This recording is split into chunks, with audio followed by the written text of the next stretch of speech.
presque une deuxième conférence. Vous n'êtes pas trop fatigué, ça va? Bon. Non, ça va. On va donc aborder la deuxième partie avec la notion de la conscience et de l'inconscient. Je vais juste mentionner un fait, même qui correspond au mythe d'Osiris et d'Isis, avec Seth, qui est l'assassin. Vous savez que chez les anciens Égyptiens, on ne prononçait pas certains mots. C'est-à-dire, par exemple, le mot assassinat, on ne le disait pas. Inceste, on n'en parlait pas. Mais assassinat, c'était jamais prononcé. Vous savez pourquoi? Parce que les anciens Égyptiens pensaient en effet que les mots écrits avaient le pouvoir d'influencer le cours des événements et donc ils en faisaient juste une allusion. On faisait l'allusion qu'il avait été assassiné parce que le pouvoir des mots, ils le connaissaient. Et le pouvoir des mots, pour eux, pouvait influencer le cours des événements. Je trouve que ce n'est pas faux quand même. Donc, avant de dire les choses, nous savons qu'il y a la pensée. Et la pensée crée notre réalité. Je pense que là, on a quand même évolué dans ce sens. Nous attirons donc les situations en résonance avec la vibration de nos pensées. Je ne sais pas si vous êtes d'accord avec ça. Non. Le monde et tout ce qui le compose est la conscience de l'homme matérialisée et conditionnée. Je répète, le monde et tout ce qui le compose est la conscience de l'homme matérialisé et conditionné. Donc il faut peut-être se tourner vers la conscience. La conscience, c'est la connaissance immédiate de la structure psychique. Donc il nous faut nous tourner vers la conscience si nous voulons découvrir le secret de la création. Le conscient émet des idées et imprime ces idées sur l'inconscient. Ce dernier reçoit les idées et leur donne forme et expression. Je redis cette phrase parce que c'est très condensé et pourtant ça explique tout. Le conscient émet des idées et imprime ces idées sur l'inconscient. Ce dernier, c'est-à-dire l'inconscient, reçoit les idées et leur donne forme et expression. Je reprends une autre phrase parce qu'il est très important de comprendre. Le conscient imprime l'inconscient pendant que ce dernier exprime tout ce qui est imprimé. C'est redit autrement, mais c'est important de le comprendre. Je le répète. Le conscient imprime l'inconscient pendant que ce dernier exprime tout ce qui est imprimé. L'inconscient, bien sûr, n'est pas à l'origine des idées, mais accepte comme vraies celles que le conscient ressent comme vraies. Et par un moyen connu de lui seul, matérialise les idées reçues. Je répète encore cette phrase. Elle est essentielle. L'inconscient n'est pas à l'origine des idées, mais accepte comme vraies celles que le conscient ressent comme vraies, et par un moyen connu de lui seul, matérialise les idées reçues. Vous pensez à quoi? Il y a bien la notion de la femme. On va plus loin. Le mécanisme de création est caché dans les abîmes de l'inconscient. Je fais le parallèle avec le marais. Le mécanisme de la création est caché dans les abîmes de l'inconscient, l'aspect féminin ou les entrailles de la création. Le féminin qui est aussi les entrailles de la création. Vous y voyez quoi? Un parallèle avec quoi? L'utérus de la femme. Je reprends cette phrase. Le mécanisme de la création est caché dans les abîmes de l'inconscient, l'aspect féminin ou les entrailles de la création. L'inconscient, les entrailles du féminin. Le mécanisme de la création est caché dans l'abîme de l'inconscient. L'inconscient est égal à l'aspect féminin ou est égal aux entrailles de la création. Pour moi, c'est le contraire. Ah. L'aspect conscient, c'est le féminin, et l'aspect inconscient... Eh bien justement, c'est pour ça que je vous avais averti que là, moi en tant qu'infirmière psy, pendant une trentaine d'années, ça m'a parlé ça, parce que ça montrait l'inverse. Comme Isis et Osiris, on est dans la polarité inverse. Et c'est intéressant de tout d'un coup comprendre ça, ou au moins de l'entendre, parce que ça perturbe quand même beaucoup. Je continue. Les idées ou les pensées, pour être imprimées dans l'inconscient, doivent être ressenties. Vous le comprenez? Donc par les émotions, les sentiments. Parce qu'une idée sans les émotions, ça ne va pas être imprimé dans le conscient, dans l'inconscient. Donc il faut passer par l'émotion. Une fois ressenties les idées, qu'elles soient bonnes, mauvaises ou neutres, elles doivent être exprimées. D'où l'importance de faire attention à nos humeurs ou à nos sentiments, car il y a bien un lien sans faille entre nos ressentis et notre monde visible. Je répète, les idées ou pensées peuvent être imprimées sur l'inconscient, les idées ou pensées pour être imprimées sur l'inconscient doivent être ressenties par les émotions et les sentiments. Une fois ressenties, qu'elles soient bonnes, mauvaises ou neutres, elles doivent être exprimées. D'où l'importance de faire attention à nos humeurs, à nos sentiments, car il y a un lien sans faille entre nos ressentis et notre monde visible. Là, vous pouvez faire les parallèles maintenant pour tout ce qui arrive. Nos émotions refoulées ou déniées sont la cause de maladies dans le corps et dans l'environnement. Exprimé différemment. Je dirais de pollution vers l'environnement, d'impact vers l'environnement. Parce que l'être humain étant lié à tout, et aussi la nature, donc est le féminin, on a un impact par rapport à tout ce qui est en nous. Quelque part, on se pollue, mais aussi on pollue notre environnement par nos pensées, par tout ça. C'est ça. Renier, c'est l'appareil. Oui, c'est caché dans l'intériorité. Mais une pensée ou une idée, dès qu'elle est accompagnée d'émotions, est dans les entrailles. Donc elle va s'exprimer d'une manière ou d'une autre. Si elle est conscientisée, c'est ça que ça veut dire ou pas? On en prenne conscience, on est d'accord. Alors attendez, on continue. On continue. Hein? Là, il est parti dans mes rouages. Oui, oui, mais c'est intéressant parce que là, ça commence à cogiter, c'est bien. Oui.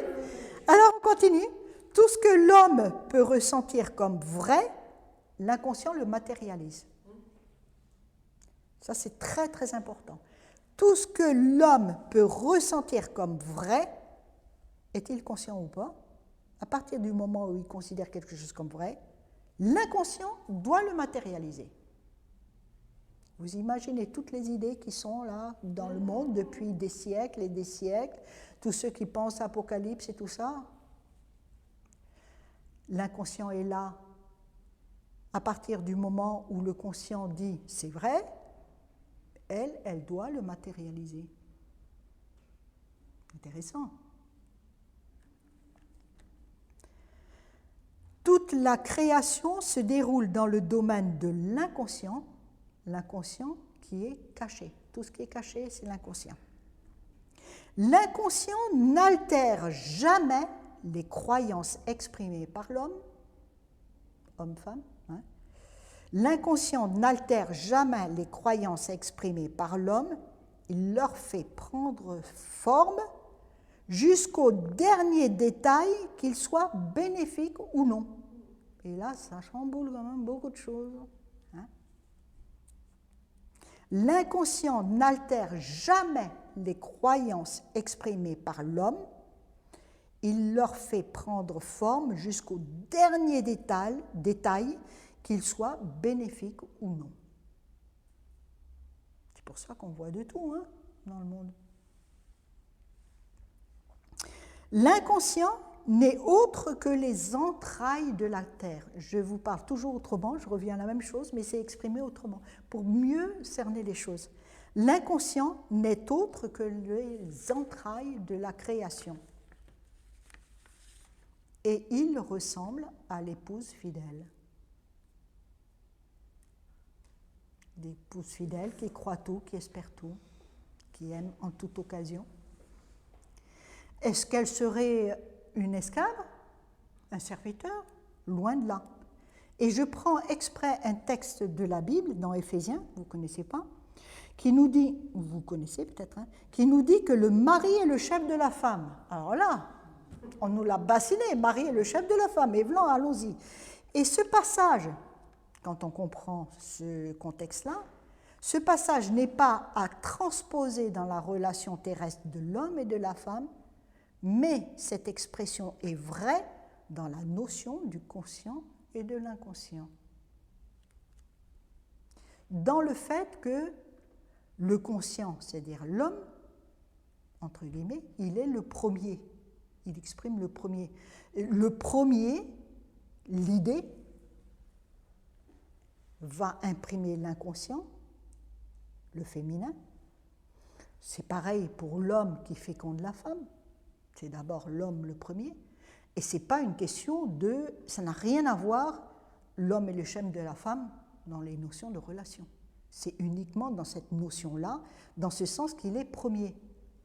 Quand on dit que Dieu a dit, ça c'est le premier truc, le verbe, il a dit, il a parlé, il a émis une idée, et après il est dit, l'Esprit de Dieu se mouvait sur les eaux, comme par hasard, au-dessus, sur les eaux, et après, tout a pris forme. On revient à la même notion. Et qu'il est dit en plus, au tout début de la Bible, qu'il a fait, les eaux d'en haut se sont séparées des eaux d'en bas. Hein? Du féminin sacré et du féminin terrestre. Mais il fallait une idée. Donc c'est le chef, ici, c'est l'idée d'être le premier, dans ce sens que l'idée fait, après, imprime l'inconscient. Et puis après, donc on comprend quand même les choses autrement quand il nous est dit « Celui qui aime sa femme s'aime lui-même, et eux deux deviennent un seul. » C'est l'harmonie du conscient et de l'inconscient. Il faut se rappeler ici qu'il est dit donc que ton monde, n'oubliez pas ça, ton monde est ta conscience matérialisée. Ton monde est ta conscience matérialisée. Donc on comprend qu'il y a tout et de tout. Chaque individu, en fait, vit dans son monde. Sa croyance ne sera pas remise en question par l'inconscient. Pourquoi tu te moques, toi? Non. Et l'inconscient collectif, alors? Alors l'inconscient collectif, eh bien, c'est un sacré merdier. C'est un sacré merdier. C'est pour ça que je pense que individuellement, est-ce qu'il faut s'attendre à avoir changé la conscience collective? Pour moi, non, parce que le chemin est individuel. Le chemin, c'est la conscience de soi. Quelle est notre vérité? Puisque chacun a sa vérité, sa croyance, et que l'inconscient, comme une épouse fidèle, elle va exprimer, mais il ne faut pas oublier que l'inconscient crée. Elle n'arrête pas de créer, de matérialiser. C'est aussi la nature. Hein? On prend par exemple, je ne sais pas, me vient à l'idée de Tchernobyl. Hein? Voilà, il y a eu l'homme qui a fait tous ces désastres, il est parti, lui, il ne peut pas y vivre, mais alors la nature continue. C'est vraiment, il faut voir, les animaux s'en sont donnés à cœur joie, ils se sont multipliés. Elle reprend ses droits. Et la nature n'arrête pas de créer tout le temps. Donc le principe féminin est là pour créer, elle a le secret de toute cette transformation, par quel moyen, seule elle le sait. Et elle, son rôle, c'est de créer. Elle n'est pas en train de dire, bah ça, tu m'envoies des idées ou une pensée, bon, je te dirais qu'elle n'est pas bonne. Non, sa fonction, c'est de créer. De créer. Le pouvoir de création que l'homme n'a pas. Donc, l'inconscient collectif, ça existe ou pas? Alors, l'inconscient. Plus de chacun. Alors, voilà. Non, on fait partie, c'est ce qu'on appelle les égrégores. Hein. Donc, l'important, c'est sûr qu'on va subir l'inconscient collectif. Ça, il existe, bien sûr. Il est alimenté par notre... Il est alimenté parce qu'à chaque fois, par exemple, qu'il y a, je ne sais pas, certains pensent que ça y est, c'est la fin, on va tous mourir, on va tous, voilà. Hein. Voilà, alors c'est ça. Alors donc ces personnes qui pensent de la même manière vont créer un égrégore, et plus l'égrégore est important, et plus il va se matérialiser. Donc chacun va vivre en fait sa réalité, va vivre son monde. C'est pour ça que ceux qui croient à l'Apocalypse, ils vont vivre leur Apocalypse. Ceux qui croient à autre chose, ils vont vivre leur autre chose. Et l'Église, toute la structure de l'Église et tout ça, du christianisme, a voulu nous faire croire le paradis, il est là. Enfin, on ne sait pas où il est, mais enfin, il est quelque part. Il est séparé de l'être humain, l'enfer, le purgatoire, etc. Mais, en fait, tout est déjà là. C'est-à-dire que nous vivons chacun dans notre monde.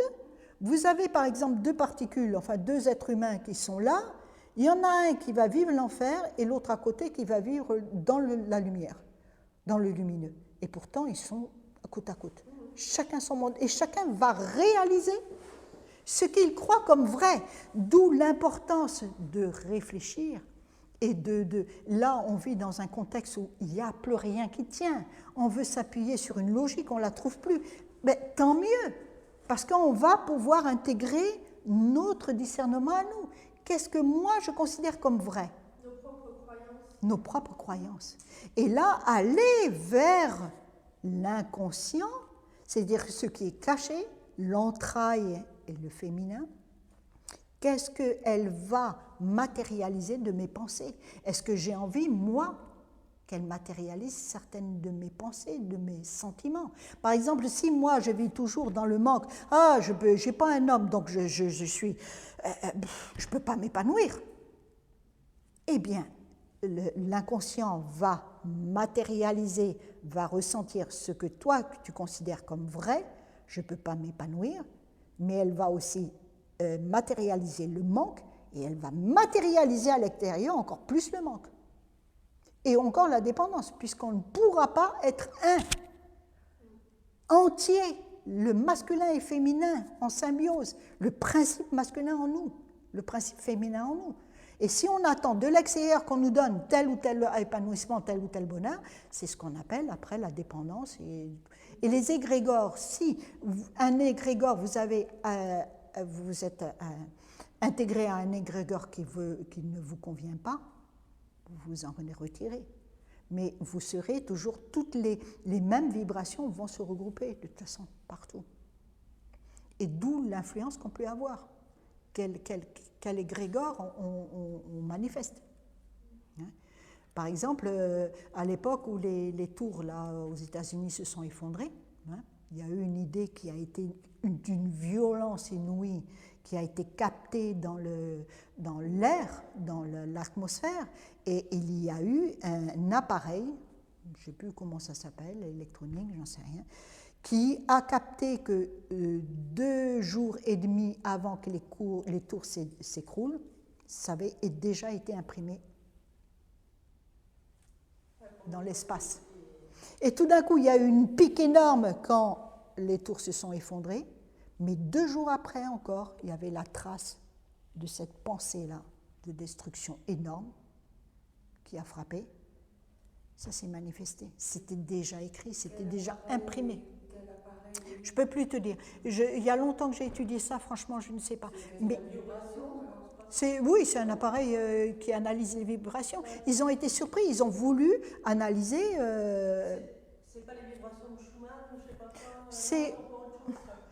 Franchement, je m'en souviens plus. Mais c'est vrai que c'est impressionnant. 2 jours et demi avant, ça avait déjà monté. Puis après, le grand pic quand elle s'écroule. Puis 2 jours après, donc c'était imprimé déjà. Donc si on a des pensées, quelles qu'elles soient positives ou négatives, si on a des pensées de destruction, ça va se manifester. Et si on est avec plusieurs à avoir les mêmes pensées, ça va se matérialiser. Et on est peut-être à l'ère où les choses se manifestent. Donc l'important maintenant, c'est qu'est-ce que j'ai imprimé dans mon inconscient, dans mon féminin qui, elle, va porter ces lettres cachées, l'être dans les entrailles, qui, elle, est fidèle et qui va matérialiser, qui a la puissance. Donc, vous vous rendez compte de la puissance de construction qui se fait partout en ce moment. Donc, on va le voir, on va voir ce qui va se matérialiser, qui vient de nous ou qui vient des égrégores. Des fois, j'ai du mal à voir que dans un seul sens, que ce soit que les pensées qui vont, comme tu l'as expliqué, je comprends, je suis OK, je sens pour moi que c'est juste, mais il y a un autre sens aussi, je me dis quel est le rôle de l'inconscient? Est-ce que l'inconscient peut jouer sur l'autre pôle? Parce que là, tu t'expliques comme si c'était que les pensées qui vont envoyer une information à l'inconscient qui va la matérialiser, mais j'ai toujours du mal dans un sens unique. Le pouvoir du sens unique, du coup, je me dis qu'est-ce que l'inconscient peut faire aussi pour agir sur les pensées. Donc il y a aussi ce sens-là qui existe. Tout à fait. Oui. Un seul truc, moi ça me paraît. Mais l'inconscient, il ne réfléchit pas, chouchou. Non, mais il a quand même une action. Il peut avoir. Quelle est l'action que l'inconscient peut avoir sur nos pensées? Si nos pensées sont en train d'envoyer une information et que l'inconscient le matérialise et le fait prendre forme, je pense qu'il y a un pouvoir dans l'inconscient d'agir sur les pensées qui vont envoyer une autre information à l'inconscient. Je comprends. Je me suis posé vraiment beaucoup cette question, mais c'est vrai que... Ce matin, j'ai lu un truc, parce que je suis sur mes bouquins, là, où il explique qu'en fait, c'est à peu près la même chose, où le bébé a, si tu veux, ce côté l'âme qui va fonctionner et envoyer des informations au cerveau avec un espèce de programme. Qui finalement, si à un moment ou à un autre, tu as une parole à côté qui dit que le gamin arrive trop vite, qu'il est trop tôt, qu'il n'est pas désiré, enfin n'importe tout ce qu'on peut dire dessus, le gosse va fonctionner en arrivant avec ce programme de je ne suis pas désiré, je ne suis pas aimé. Ça. Et en fait, de prendre conscience de ce programme, de cette information, on peut modifier le programme.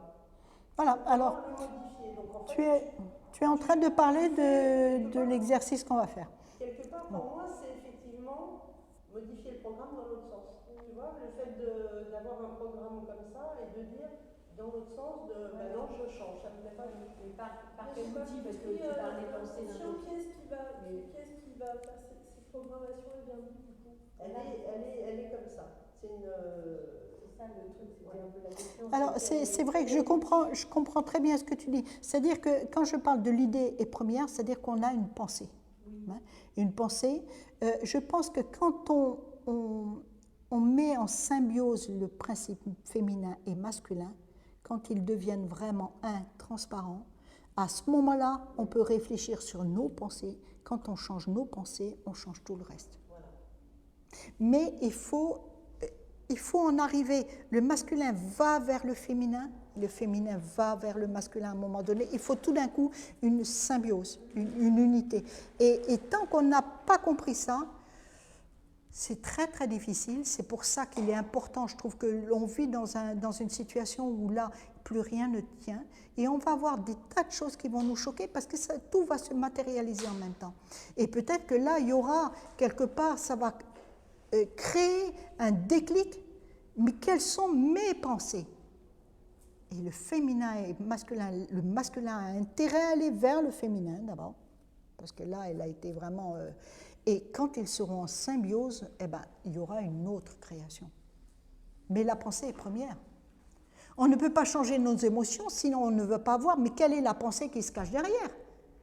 Parce qu'une pensée, je ne sais pas moi, une pensée, par exemple, je ne sais pas moi, une pensée qui dit, bah, aidez-moi, je ne sais pas, une pensée... Je rate toujours tout.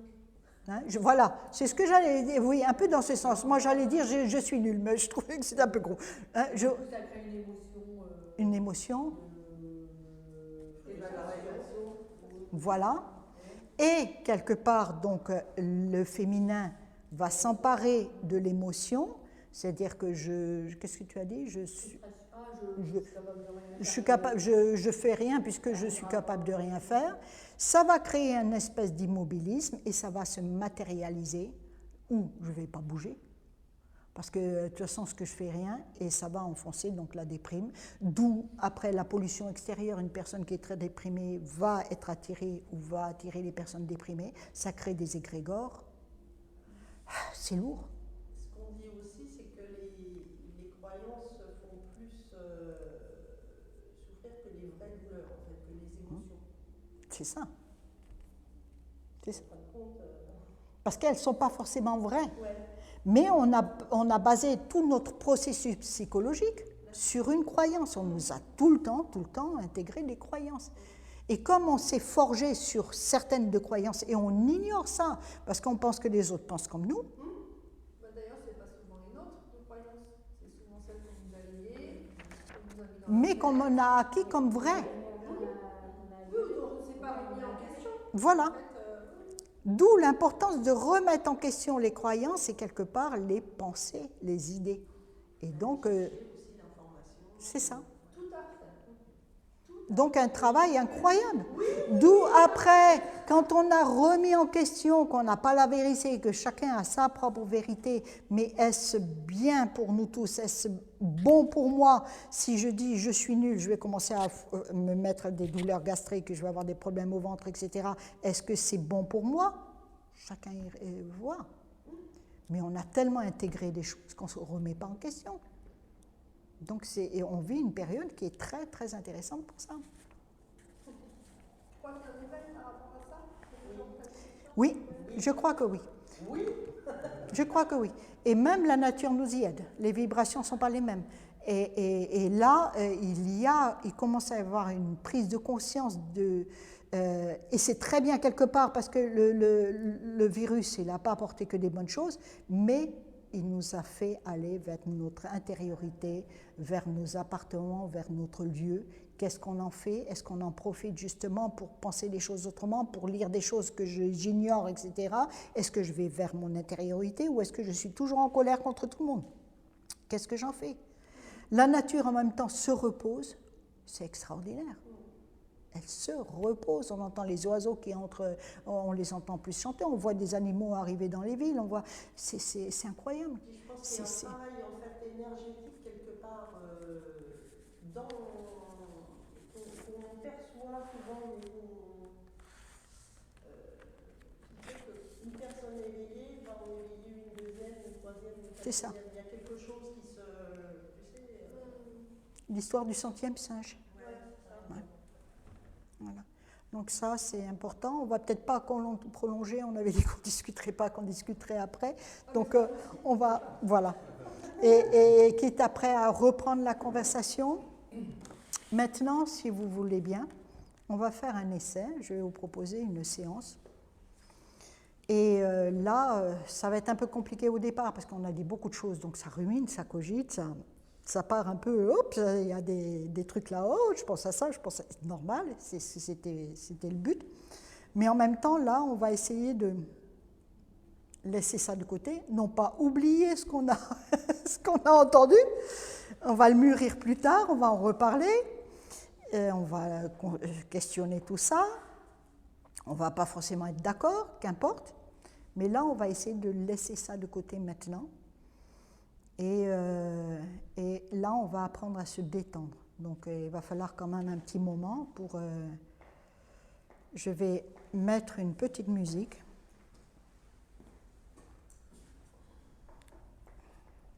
Ah, je l'ai loupé.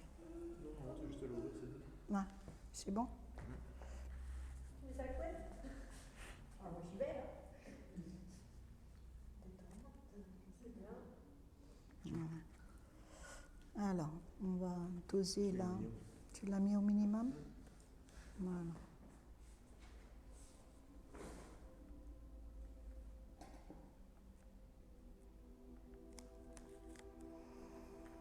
Alors, vous avez entendu déjà beaucoup de choses, donc tout ce que vous avez entendu, vous allez le mettre de côté. Vous allez peut-être ressentir une fatigue, parce que là, on a été vraiment en tension pour essayer d'écouter au maximum tout ce que vous avez pu entendre. C'était très dense. Maintenant, vous allez essayer de fermer les yeux. Et vous allez relâcher tous vos muscles. Laissez partir les tensions.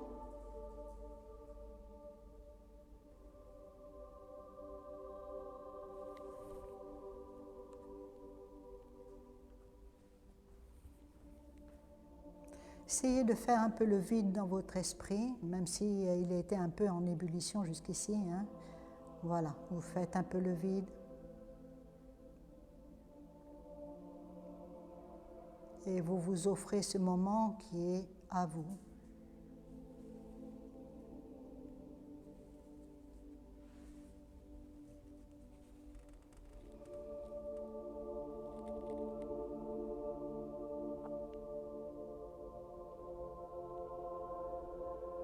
Vous respirez profondément.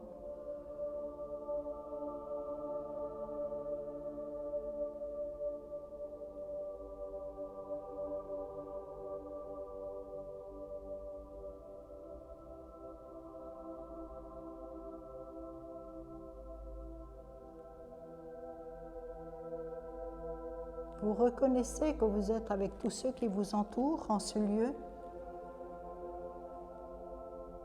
Et en même temps, vous êtes dans votre monde, comme dans une bulle transparente, mais dans laquelle vous pouvez tout faire ou tout ressentir sans être vu ou entendu par les autres.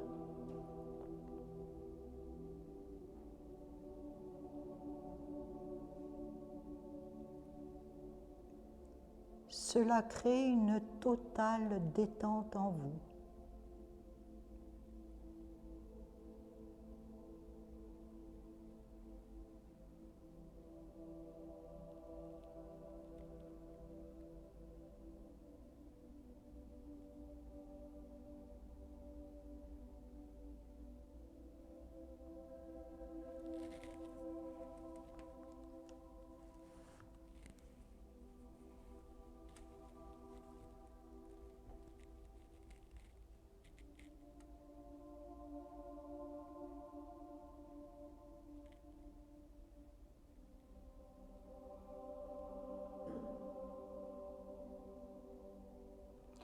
Tournez vos regards vers votre intériorité.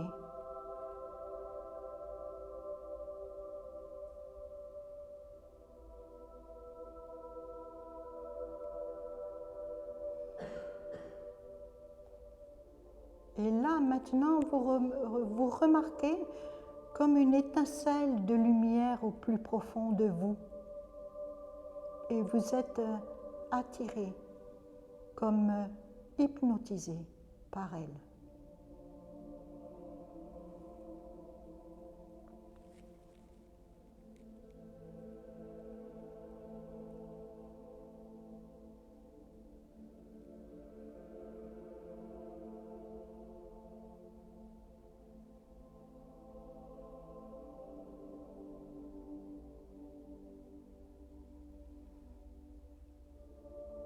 Tout n'est que douceur et quiétude. Comme dans un cocon, un enveloppement d'amour.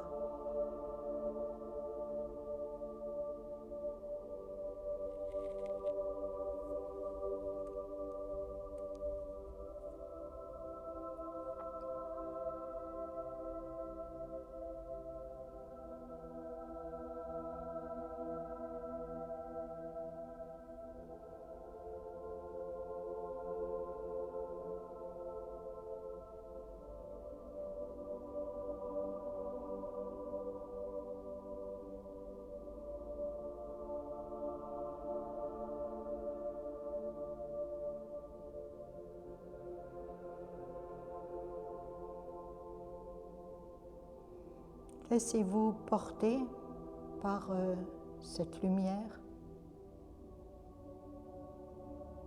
Tout est si doux, si agréable.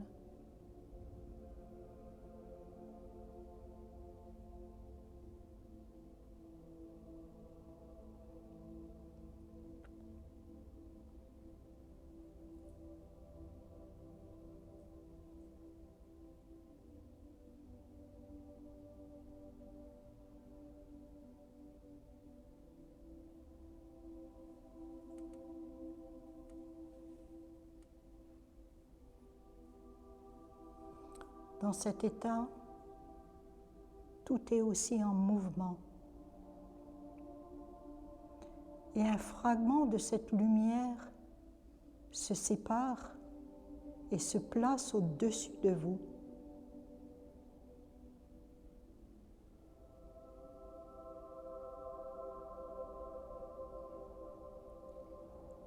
Puis, elle se met devant vous.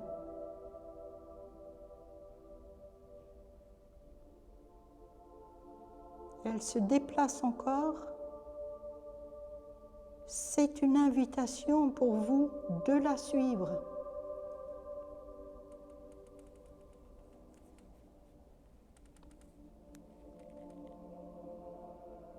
Guidé par cette lumière, votre marche est légère.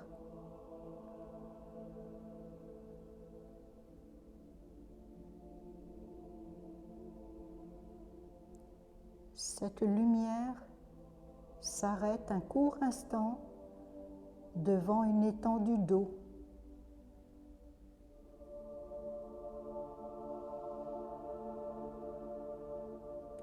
Tout est très paisible, très calme.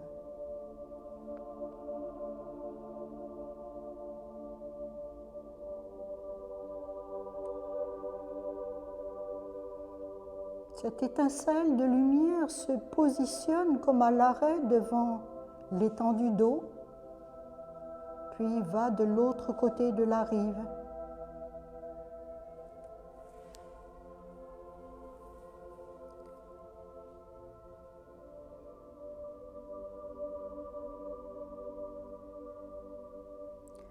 Vous entrez dans cette eau.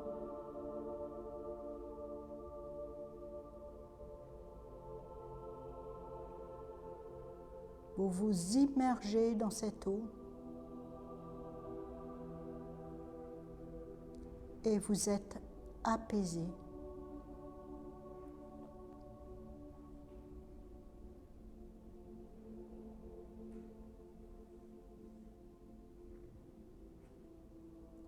C'est le passage obligé pour continuer.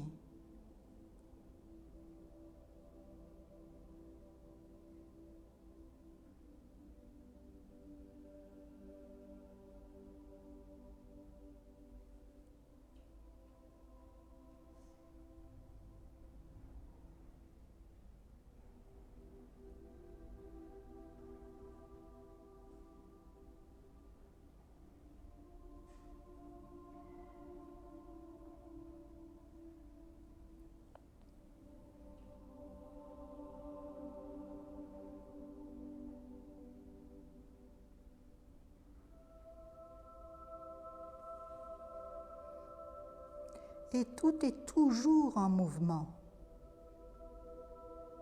La lumière devient très intense au sortir de l'eau, puis diminue petit à petit d'intensité pour se mettre sur le côté droit de votre personne.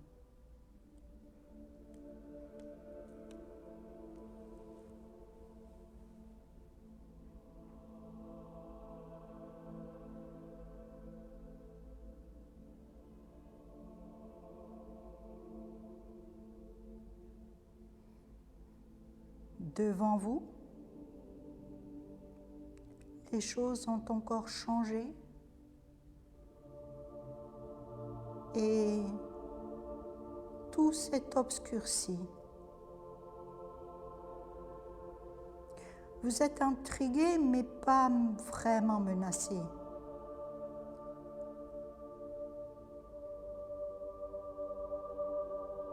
En réalité, rien ne peut vous menacer, sinon votre propre peur.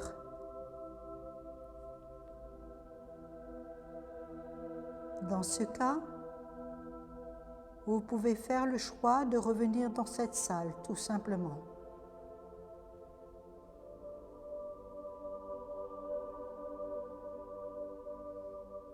Néanmoins, pour ceux qui décident de continuer, ne serait-ce que par curiosité, votre vision s'adapte à l'obscurité.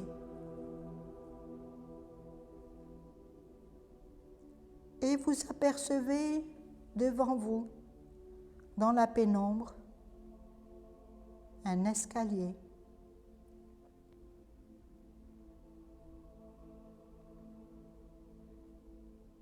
Chaque marche est séparée d'une paroi à hauteur d'homme.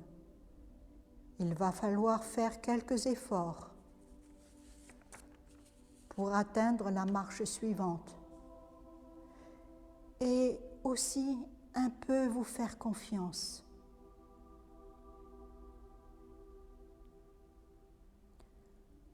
Votre vision des choses se trouble à nouveau. Il vous semble que cet escalier descend vers les profondeurs et qu'il va falloir que vous vous laissiez glisser le long de la paroi entre chaque marche.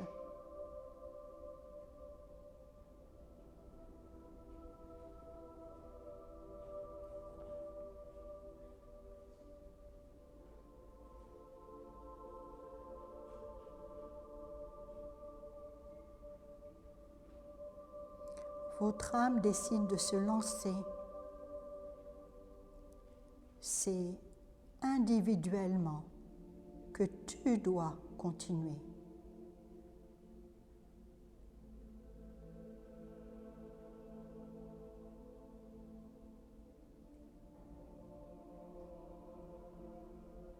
Vous avez juste le temps de vous demander comment vous allez vous y prendre, mais une voix chuchote à votre oreille. Tu as raison. Ils ne te comprennent pas. Il n'y a pas d'autre vérité que la tienne. Les hommes sont ingrats.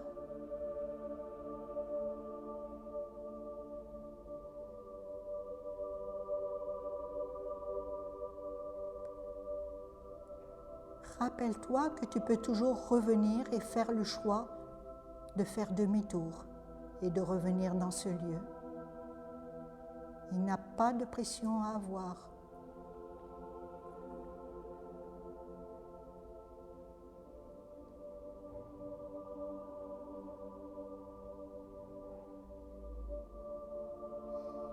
Mais si tu te décides à te laisser glisser le long de la paroi, tu devras laisser ta colère et ton jugement dans la descente et te revêtir d'un peu d'amour et d'un peu de compassion.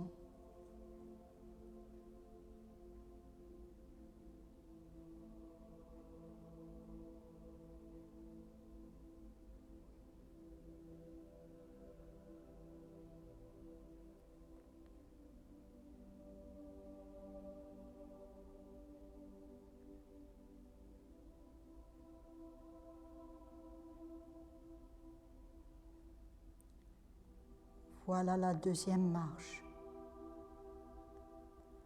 Juste le temps de le réaliser. Et voilà une petite voix qui te chuchote à l'oreille. Tu ne supportes plus cette société. Tu as raison. Tous des dépravés, des incompétents. Tu te débats contre tous. Le monde n'est que matériel. Tu le sais bien, il n'y a rien d'autre que le monde visible.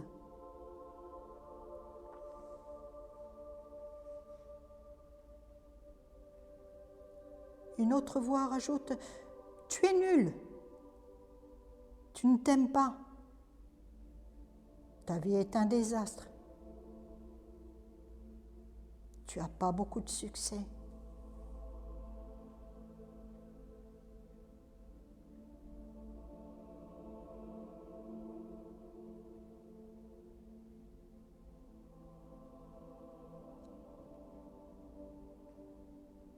Si tu commences à être un peu mal à l'aise, à ressentir des douleurs par-ci, par-là, tu as toujours le choix de revenir en ce lieu. Tu as toujours le choix.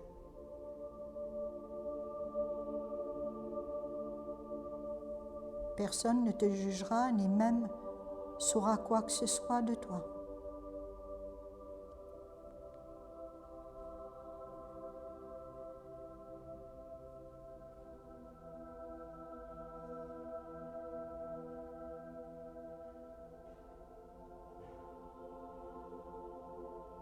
En glissant le long de la paroi, tu laisses un peu de ton ignorance et de ton intolérance et tu te revêts un peu plus de sagesse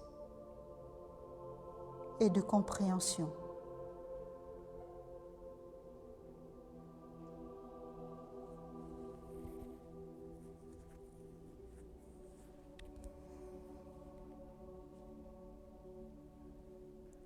Tu atteins la 3e marche. Tu peux te satisfaire d'avoir franchi cette étape et revenir en ce lieu. Pour toi qui continue, une voix plus dure que les autres te chuchote à l'oreille. Tu n'es pas digne. Rebrousse chemin.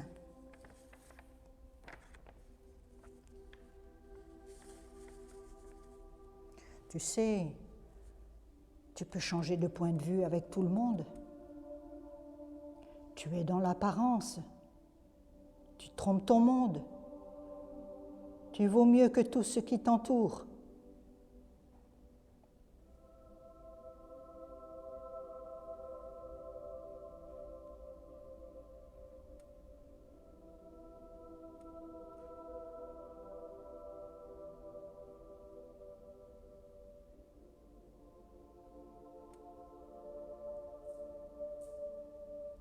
La duplicité et l'arrogance sont démasquées.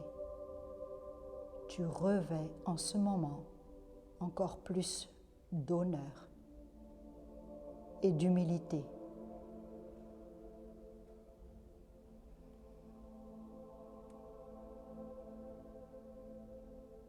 Enfin, la 4e marche.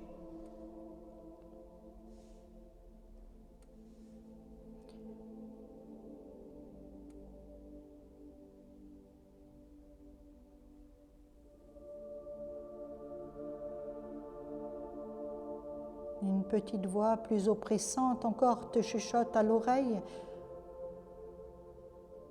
Tu te remplis pour ne pas ressentir le vide. Tu contrôles tout ce qui entre en toi pour ne pas te sentir envahi ou encore violé. Au fond, tu as peur de tout. Au fond, tout t'agresse. Tu es dépendante de l'homme extérieur. Tu es dépendant de la femme extérieure. Tu exprimes le manque.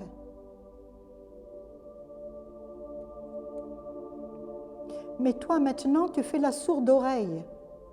La force et le courage te saisissent. Et te voilà en train de te libérer un peu de tes dépendances émotionnelles en affrontant tes craintes.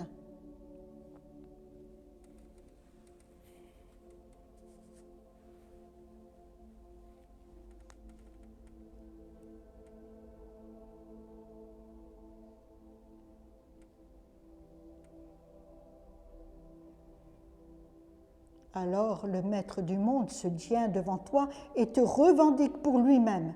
Il n'a plus autant, néanmoins, de prise sur toi. Ta décision est prise.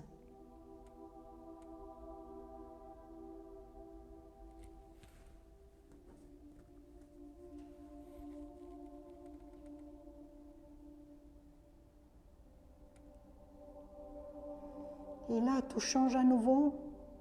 Tout est très perturbant parce qu'il n'y a plus de repères. La vision se trouble à nouveau. Et tout est inversé. Mais tu es en train de monter maintenant. L'escalier que tu croyais descendre, tu le montes. Et là, tu acceptes de voir ce que tu es.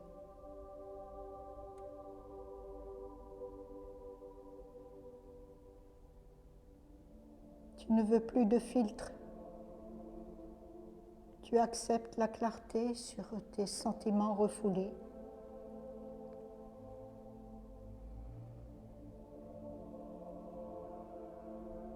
Et tu t'entends dire, j'accepte de voir mon côté sombre.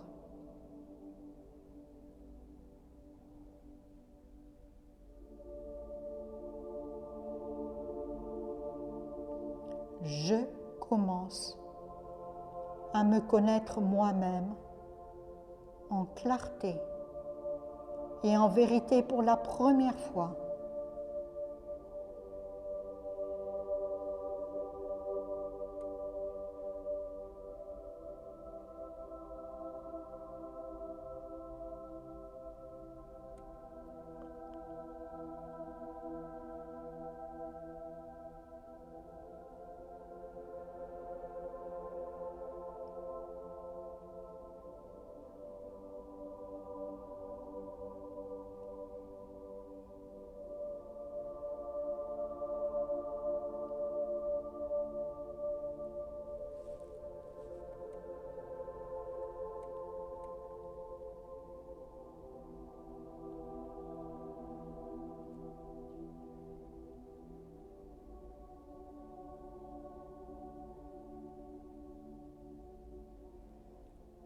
À la 6e marche, je prends enfin soin de moi dans toute mon entièreté.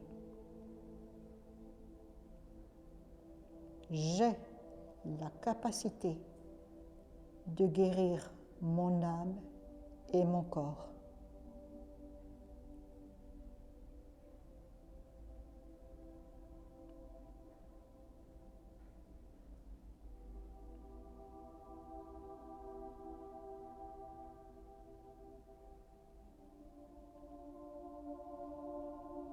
Je me sens plus unifiée.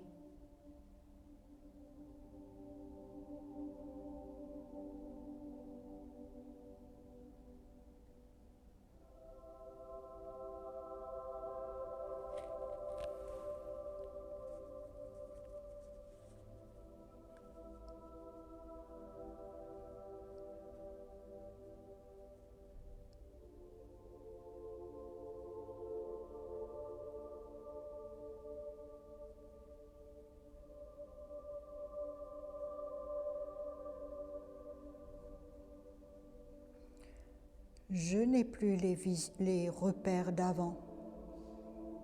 Et dans une vision, je me prépare à atteindre la 7e marche.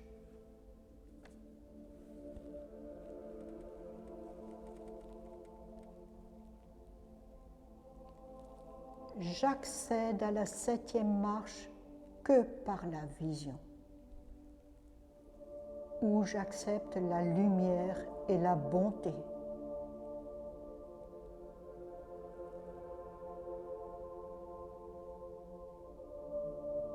Je deviens lumière et bonté, et dans la vision, je tends vers la 8e et la dernière marche, où tout n'est que grâce et beauté de l'esprit.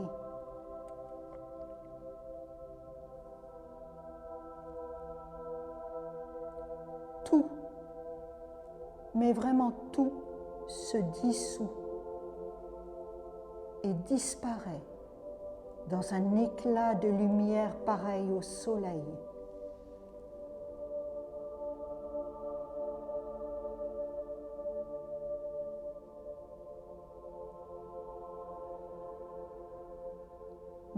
oubli de moi-même était donc que temporaire.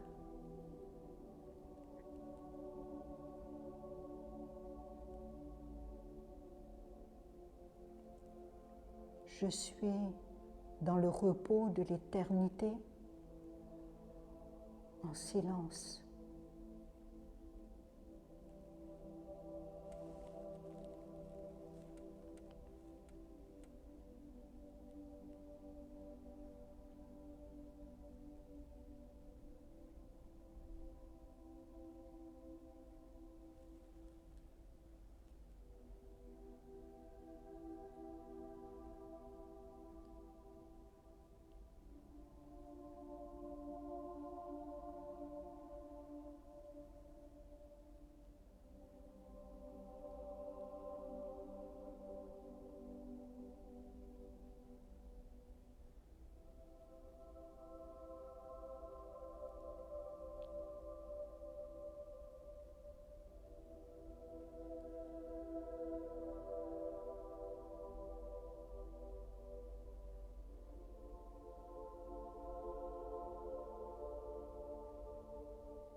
Puis, comme tout est toujours en mouvement, tout mon être enfin s'embrase. Il devient feu. Toutes les scories de mon être ont disparu. Je deviens or pur. Je suis semblable au soleil. Je suis dans l'être.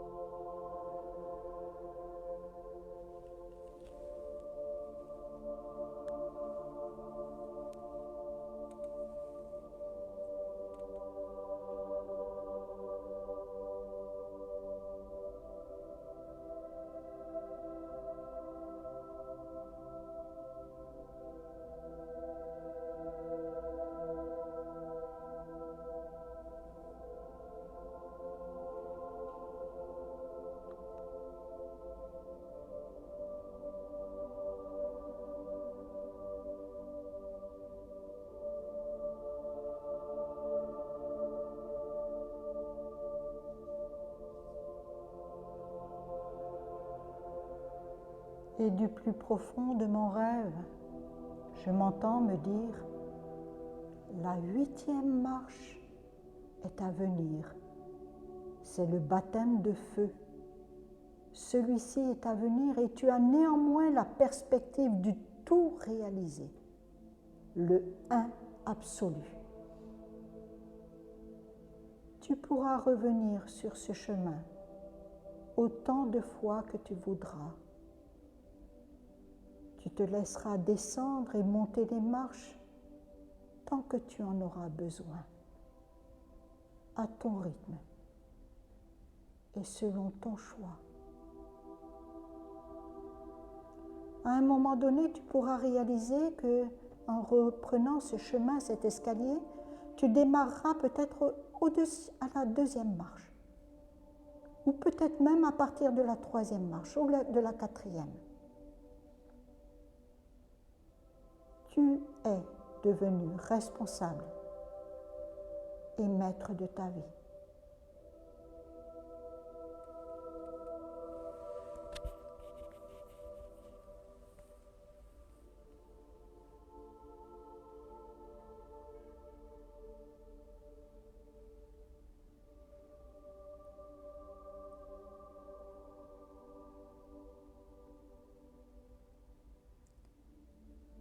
Faites-vous confiance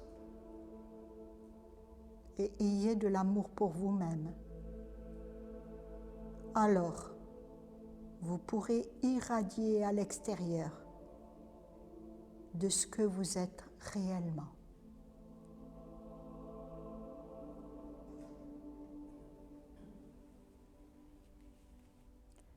Je vous laisse profiter de ce moment, il est à vous.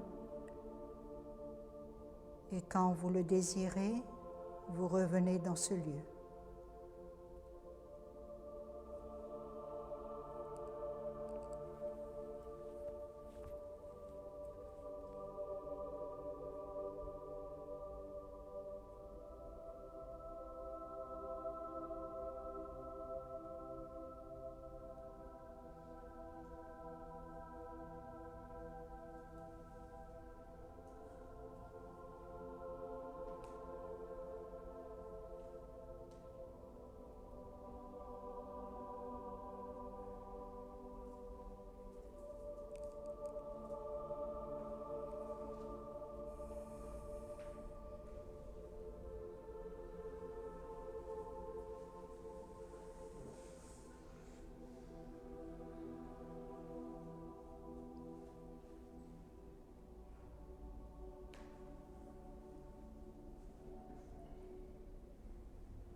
Merci à vous tous.